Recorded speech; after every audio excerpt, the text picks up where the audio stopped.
நீங்கள் mutual fund compare பண்ணும்போது என்ன விஷயம் பார்ப்பீங்க? 3 வருஷம் ரிட்டர்ன் எவ்வளோ இருக்குது, 5 வருஷம் எவ்வளோ ரிட்டர்ன் இருக்குது, இதை தான் நம்ம பார்ப்போம். ஆனால் இது மிகப்பெரிய ஒரு ட்ராப்னு உங்களுக்கு தெரியுமா? இது போல் யூஸ்ஃபுல்லான கண்டென்ட்டுக்கு நம்ம பேஜை சப்ஸ்கிரைப் பண்ணிக்கோங்க. 5 இயர்ஸ் ரிட்டர்ன் அப்படின்னு சொல்லும்போது ஒரு ஸ்பெசிஃபிக் டேட்லேருந்து இன்னொரு ஸ்பெசிஃபிக் டேட் வரைக்கும் பார்க்குறது, இதை தான் பாயிண்ட் டு பாயிண்ட் ரிட்டர்ன் அப்படின்னு சொல்லுவோம். இதுதான் நார்மலி எல்லா ஆன்லைன் சைட்லேயுமே ஆப்ஸ்லேயுமே இருக்கும். இதை பார்த்துட்டு நிறைய டைரக்ட் இன்வெஸ்டர்ஸ் இன்வெஸ்ட் பண்ணுவாங்க. உதாரணத்துக்கு கோவிட் டைமில் எந்த ஒரு ஃபண்டில் நீங்கள் இன்வெஸ்ட் பண்ணியிருந்தாலும் அது அடுத்த 5 வருஷம் பார்க்கும்போது பெரிய ப்ராஃபிட் அப்படிங்கிறத காட்டியிருக்கோம். அதே கடந்த 1.5 வருஷமாக இந்த டைமில் பார்த்தீங்கன்னா மார்க்கெட் அப்படிங்கிறது டவுனில் இருக்குது. இப்போ இருந்து 5 வருஷம் எடுத்து பார்த்தீங்கன்னா அதே ஃபண்ட் ரிட்டர்ன்ஸ் கம்மியாக காட்டும்.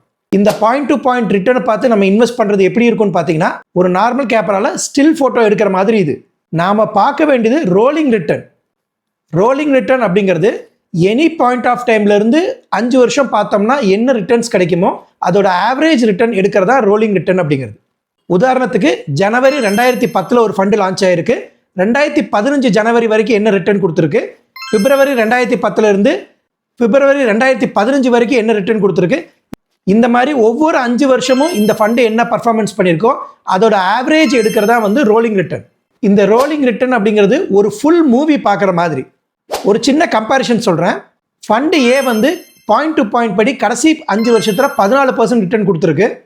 ஆனால் இது பார்த்தீங்கன்னா பெஞ்ச் மார்க்கை 45% தான் ஆவரேஜாக பீட் பண்ணியிருக்கோம். ட்ரா டவுன் அப்படிங்கிறது நிறைய இருந்திருக்கும். இதே ஃபண்ட் பி பார்த்தீங்கன்னாக்கா 13% ஆவரேஜ் ரோலிங் ரிட்டர்ன் கொடுத்துருக்கோம். இது பெஞ்ச் மார்க்கை பார்த்தீங்கன்னா ஆல்மோஸ்ட் 75%க்கு மேலே பீட் பண்ணியிருக்கும். ட்ரா டவுன் ரொம்ப கம்மியாக இருக்கும். ஸ்டெடியாக இதோட க்ரோத் அப்படிங்கிறது இருந்திருக்கும். ஒரு ஸ்மார்ட் இன்வெஸ்டர் எதை சூஸ் பண்ணுவார்னா ஃபண்ட் பிஏ தான் சூஸ் பண்ணுவார்.